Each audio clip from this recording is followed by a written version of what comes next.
Hello mga kabrad, guys. Ngayong araw na ito, ituturo ko sa inyo kung paano magluto ng mani. Yun lang. Magluto lang ng mani na hindi tayo mag-aaksaya ng maraming mantika. Konting mantika lang, 1 cup ng mantika lang sa 3 kilong mani. Ayan. At masarap. Samahan ninyo ako mga kabrad ha sa pagluluto ng mani.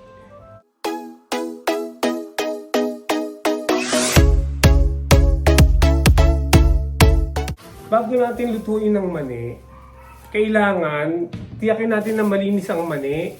Hindi yung pag binili natin ng mani sa palengke, tapos naka-plastic, dire-diretso na sa lutuan. Hindi. Dapat at least pagpagin natin ng mani. So, buksan natin ang mani. Ito yung pang pang sala ko. Kasi may mga dumi-dumi yan eh. Tapos ilalagay natin dito. Yan.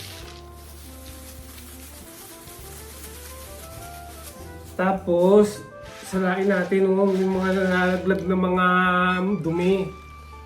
Na mga maliliit na dumi. Tapos, piliin na rin natin yung mga, yung may mga balat pa. Tanggalin natin. Ganun lang naman. Ayan Tapos, halo-haluin natin ganyan. Para mawala yung mga yung mga parang durug-durug na nakakabit sa mani. Hindi hindi maganda yun. Dapat malinis ang mani. Ayan Ayan, tignan nyo kung gaano karami yung nakuha Di ba? Ayan. Ngayon, nalinis na natin yung mani, natanggal na natin yung mga dapat nating tanggalin. Katulad nito, medyo matigas na to. Tanggalin natin to. Ayan. Yung iba pa na makikita nyo na hindi karapat dapat na mapasama sa pagluluto. Ayan, okay na. Naman. Malinis naman. Ngayon, maghihiwa tayo ng mga bawang. Masarap kasi ang mani pag may bawang. Ayan, hihiwain natin ng mga bawang. Hiwain natin ng maninipis. Maninipis lang. Ganyan.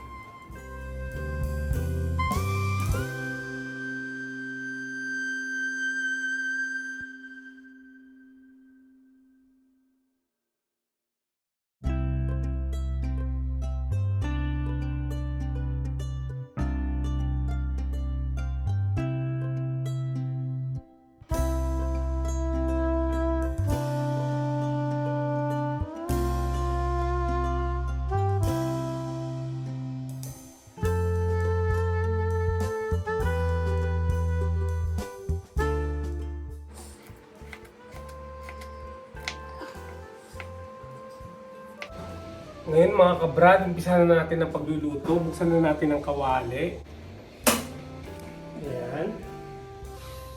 Painitin natin. Ayan, pag mainit na po yung kawali, mainit na po yan, lagyan po natin ng 1 cup na mantika. Ayan 1 cup na mantika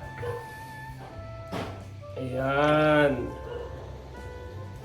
Garlic o bawang.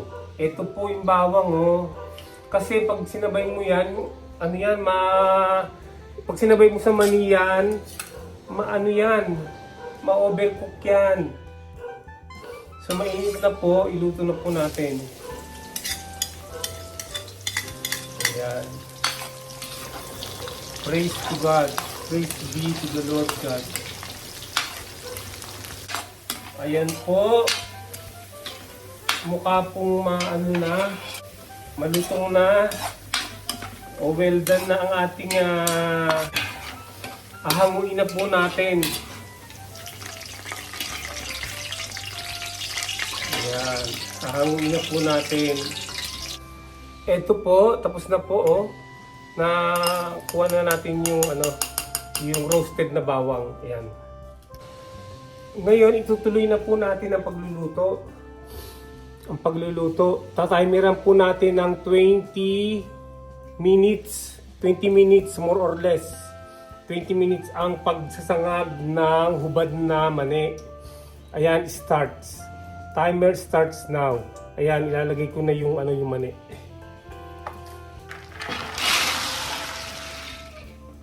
Sa mahinang apoy lang po.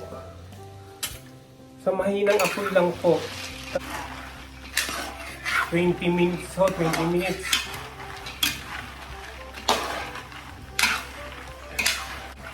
Huwag mong titigilan ng paghahalo kasi yan. Tignan nyo, walang sobrang mantika, Sanay na po akong magluto ng mani kasi business ko na po ito 3 kilo ang niluluto ko Tandaan po natin, huwag natin titigilan ang paghalo ng mani. Para pantay po ang pagluluto niyan. 20 minutes lang po. More or less. 20 minutes. Maaaring umabot ng 25 minutes. Sa mahinang apoy lang. 20 minutes. Huwag titigilan. Sa pag-video po natin, ipapabilisin lang po natin yung time. Kasi hindi naman po dapat na bantayan nyo ng gusto. Pero talagang wag po talagang titigilan ng paghahalo ng mani. Tuloy-tuloy lang talaga. Para pantay na pantay ang pagkakaluto, pagkaka-roasted, pagkakasangag. Ayan mga kabrad, malapit nang mag 20 minutes. Malapit na pong mag 20 minutes. So, tignan niyo. Walang tigil po yan hindi ko po tinitigilan yan. Ayan. Tumunog na yung natin, timer. Pero hindi pa po luto So, itutuloy lang po natin. Hindi pa po siya lutong-luto. Hindi pa po roasted ng gusto. Makalalaman po natin pag roasted na siya. Makikita naman Kaya tuloy-tuloy lang natin. Pero lumabas na siya ng 20 minutes. Usually lumalabas talaga ng 20 minutes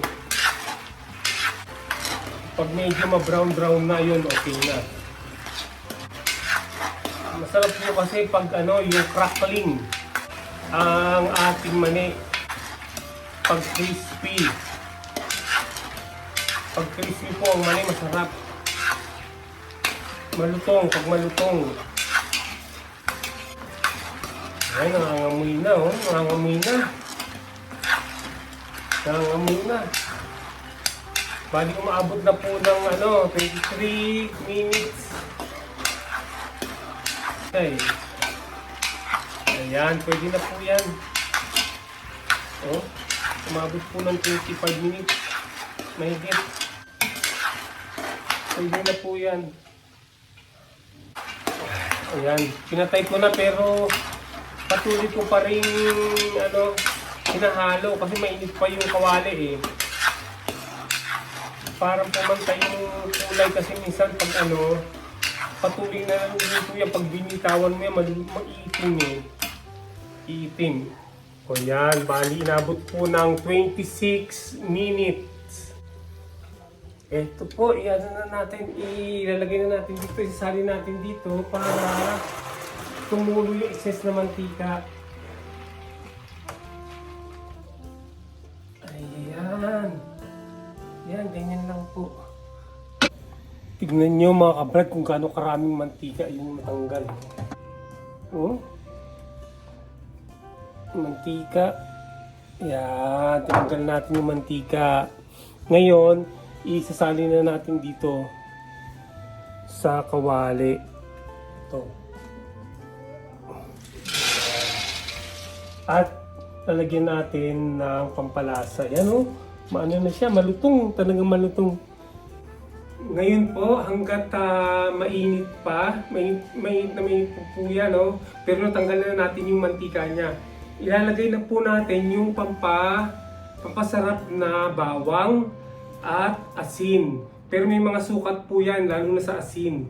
Pero dito, ilalagay na lang natin ng diretso na yung bawang na nilagay natin. Nasa inyo yan kung gaano karaming bawang gusto nyo.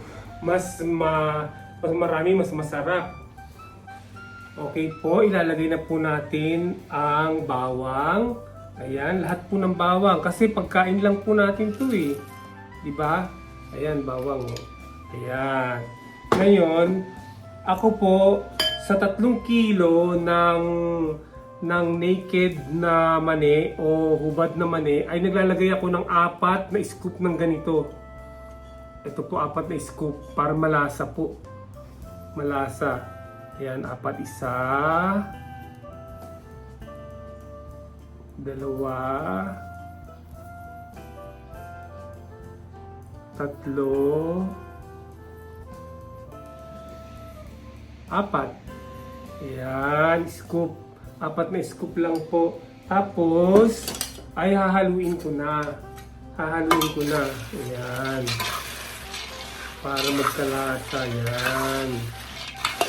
Ganyan lang po ang pagluluto ng mani na masarap kung gusto nyo kumain. Ayan. Pero pwede rin po itong pang negosyo. Pang negosyo ninyo kung gusto nyo. Ayan o. Ayan, nahalo na natin. Ayan. Haluin pa natin ng gusto.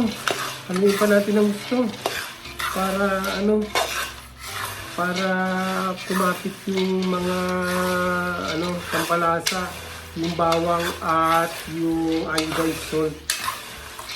Ayan. So iodized salt po, yung parang pinong-pino po yun, na kumakapit sa kasi may mga mantika pa yung katawan ng mani, kakapit po yung iodized salt sa katawan ng mani. Ayan. Ngayon, tikman po natin yung finished product. Tikman po natin. Wow, sarap. Medyo mainit pa. Mainit talaga, mainit. Pero hindi na nakapasok sa bibig. Ito, anong bawang, Yan. Ayan mga kabrada. Ganyan ang pagluto ng mani. Salamat sa inyong panonood mga kabrad. Mag-subscribe at i-hit ang notification bell at mag-like, mag-share at mag-comment na rin. See you on my next video. Bye!